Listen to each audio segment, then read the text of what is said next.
ملګرو په نن ویډیو کې به زه تاسو سره یو تازه او مهم خبر شریک کوم چې د هغه افغانانو لپاره یو ډیر بد خبر راغلی ده کوم چې په پاکستان کې ژوند کوي. دغلته که تاسو فکر کړی که نه دا څو ورځو راهیسې د افغانستان او د پاکستان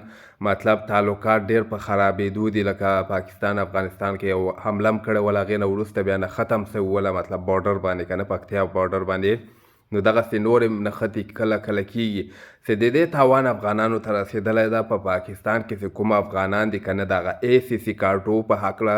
باندې پاکستان یو خبر ورکړی، مطلب دوی ته یو قسمه ډیډلاین ورکړی دی، دوی ته یو تاریخ ښودلی ده چې دغه تاریخه پورې تاسو ځئ که نه موږ به تاسو په زور باندې وباسو. دلته اوس یو افغان سټیزن دی، یو ACC کارډو والا دی. ACC کارډو والا هغه دی کوم چې پاکستان ته یو وخت کې راغلی وله، هلته پاکستان ورته خپل کارډونه ورته جوړ کړه، چې ثبت یې کړل، نومونه یې ثبت کړه، هغه زیر کارډونه والا هغه افغانان یې ښودلي دي چې تاسو مطلب پاکستان نه اوس ځان وباسئ. تقریبا 15 اپریل پورې دوی ته ټایم ورکړی ده چې 15 اپریل نه مخکې که تاسو ونه وتلی نو موږ به تاسو په زور باندې وباسو. دې نه وروسته ګورو دغه